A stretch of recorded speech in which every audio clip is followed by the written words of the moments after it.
Binawi ng House Party Leaders ang hiling na ibalik sa DBM ang 2026 budget proposal. Dahil dyan, tuloy ang pagdinig at pag-usisa sa pambansang pondo. At kanina, iminungkahi ng isang kongresista na ilipat sa DOH ang bilyon-bilyong pisong para sana sa flood control projects na nakikwestiyon ngayon. Nasa frontline ng balitang yan si Marian Enriquez.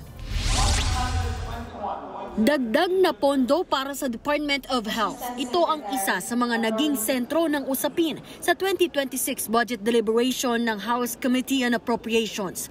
Natalakay kasi na kulang pa ang pondo ng ahensya para maging ang mga outpatient ay maisama sa zero balance billing. Ayon kay Health Secretary Ted Herbosa, sa tansya ng health economists, dapat daw ay mayroong 450 billion pesos na budget ang DOH taon-taon. Yan ay para mapondohan din ang Universal Healthcare Law. Kaya mungkahi ni ACT Teachers Party List Representative Antonio Tino, pwedeng ilipat sa DOH ang 250 billion pesos mula sa budget sa flood control projects. Magkano ang kailangan? Kung una, kasi to my mind, 120 billion is doable in the current budget given na ang flood control ay 250 billion proposed, no? So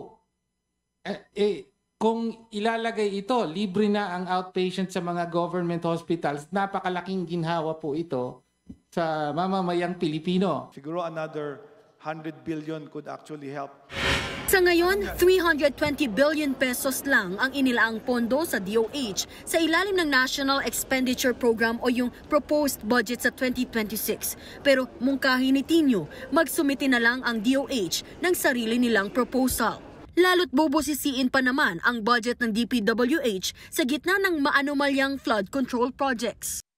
Yung flood control na taon-taon ay ganun kalaki ang nilalaan pero alam nyo na, di ba? Oh. So, kaya po, mag-propose po kayo. Ngayon po ang pagkakataon. We will comply. We will submit to your office. Nagbabalita mula sa Frontline, Marian Enriquez. News 5. Mga kapatid, Mean Los Baños po, huwag magpahuli sa mga balita at impormasyong dapat ninyong malaman. Para sa mas malawak na balitaan at diskusyon, mag-follow at mag-subscribe na sa social media pages ng News 5.